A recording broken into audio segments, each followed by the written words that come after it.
demikian tadi Monica sudah sedikit membahas ya urgensi dari stimulus di sektor properti dan seperti apa efektivitasnya juga, dan kita akan mengupas lebih dalam lagi bersama dengan Head of Research CNBC Indonesia, Arief Gunawan. Mas Arief, kita lanjutkan kembali ya diskusi kita. Tadi juga sudah disinggung oleh Monica, begitu kan beragam stimulus yang sudah diberikan oleh pemerintah. Tapi yang menarik di sini adalah terkait dengan PPN 0% begitu yang memang ditargetkan hingga saat ini adalah hingga akhir tahun 2021 begitu, dan ada kemungkinan nanti akan kembali karena masih belum ketok palu begitu apakah ini kebijakannya akan dilanjutkan atau tidak begitu. Tapi di satu sisi kita ketahui juga ada RUU HPP yang juga sudah disahkan oleh pemerintah begitu, di mana ada pertambahan PPN dari 10% menjadi 11%. Nah, ini seperti apa nih kira-kira nanti efeknya untuk sektor properti? Meskipun kita ketahui bahwa aturannya masih akan menunggu aturan berikutnya begitu. Ya, perlu pasal penjelas di peraturan pemerintah, peraturan yang di bawahnya.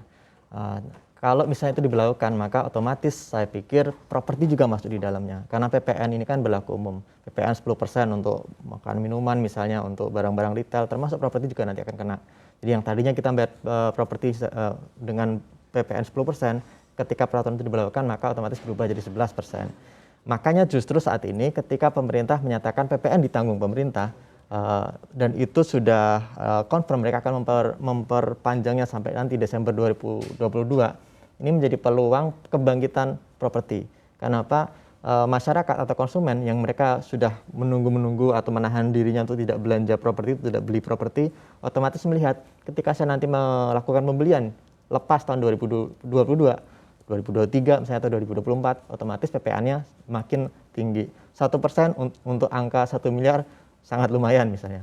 Jadi saya pikir itu akan memicu orang yang tadinya menahan-nahan untuk beli, daya belinya ada, itu otomatis mereka akan mempercepat pembeliannya mungkin pada akhir tahun ini atau setidaknya pada tahun depan ketika PPN itu masih ditanggung pemerintah. Dan ketika nanti PPN sudah tidak ditanggung pemerintah, otomatis 11% itu akan membebani sektor properti sama seperti sektor-sektor lainnya. Tapi saya pikir itu nanti sudah akan terantisipasi oleh pelaku pasar. Mungkin mereka akan meng-offset kenaikan itu otomatis ke pelanggan. Oke, kemudian langkah-langkah atau strategi apa sih yang bisa dilakukan oleh para pelaku usaha ataupun juga para pengembang properti begitu di tengah kondisi saat ini, ataupun juga mengejar target begitu ya, penjualan sebanyak-banyaknya sebelum nanti PPN dinaikkan? Ya, justru ini menjadi peluang untuk mereka. Jadi bisa mereka memberikan gimmick, memberikan promo tambahan, dan mereka bisa menjelaskan pada konsumen bahwa ada kans nanti PPN akan meningkat setelah tahun 2022. Jadi ketika beli tahun ini atau tahun depan masih aman dan ini saatnya gitu. Dan kalau misalnya mereka bisa menunjukkan bahwa produk-produk yang mereka tawarkan sesuai dengan style masyarakat di era new normal, saya pikir itu justru akan menjadi kunci keberhasilan mereka untuk menjual produknya. Jadi jangan kita bicara soal rumah-rumah yang biasa-biasa saja, hunian tapak yang biasa-biasa saja. Pastikan pengembang properti juga sudah mengantisipasi tren bahwa masyarakat sekarang sudah cenderung kerja dari rumah atau minimal kerja di lingkungan perumahan. Mereka tidak harus ke kantor. Dan pandemi mengajarkan pelaku usaha di seluruh dunia aktivitas perkantoran itu bisa dilakukan di rumah. Mereka sudah dipaksa untuk melakukan perubahan komunikasi antar bagian di perusahaan, dan otomatis kerja tidak harus kumpul lagi di kantor. Dan itu saya pikir yang akan menjadi tren baru di era new normal. Ada istilahnya itu gig economy. Gig economy itu masyarakat pekerja yang mereka sebenarnya lebih menyukai pekerjaan yang fleksibel, dan itu basisnya digital.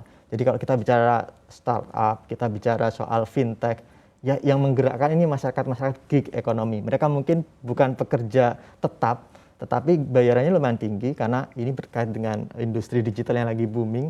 Otomatis biasanya salary mereka juga tinggi. Tetapi mereka juga itu tidak berarti mereka harus ke karyawan tetap.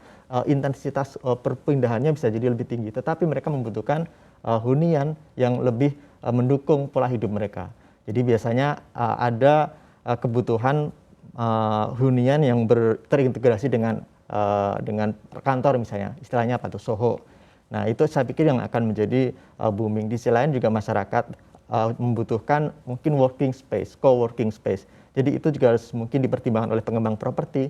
Mereka harus menyediakan itu mungkin di titik-titik yang mereka kembangkan untuk hunian tapak juga gitu. Oke, berarti memang harus lebih pintar lagi ya melihat peluang ataupun juga hal-hal yang menarik minat masyarakat agar bisa semakin tergugah ya untuk membeli properti di era pandemi ataupun juga di era pemulihan ekonomi saat ini. Terima kasih sekali Mas Arief Gunawan, Head of Research CNBC Indonesia. Jangan lupa unduh aplikasi CNBC Indonesia di Google Play Store dan App Store untuk ikuti terus perkembangan terkini terkait berita ekonomi dan bisnis.